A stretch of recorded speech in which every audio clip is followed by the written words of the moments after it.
And you often hear in the arguments, often against immigration, is that I went through X, therefore the process needs to be this particular way.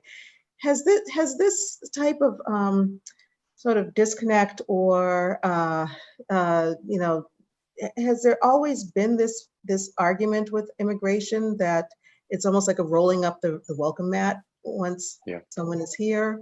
So we have a podcast. It's called Only in America, and I think back in July and August we did this series, and we framed the series as "How Did We Get Here?"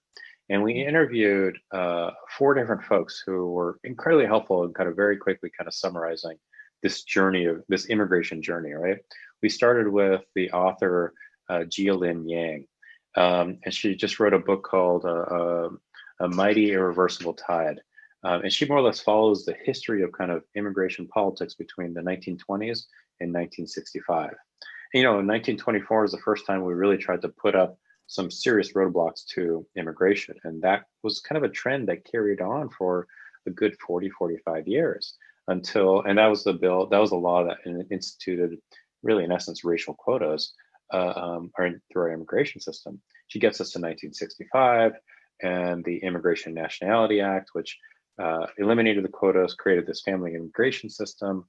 But then we talked to Charles Kamasaki, who was a key player in the 1986 legislation, then Doris Meisner, who ran immigration services for President Clinton.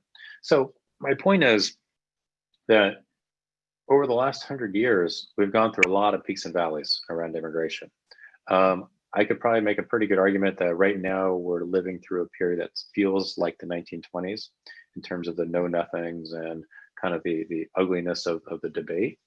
And yes, there's always been this, this tension within the country of, okay,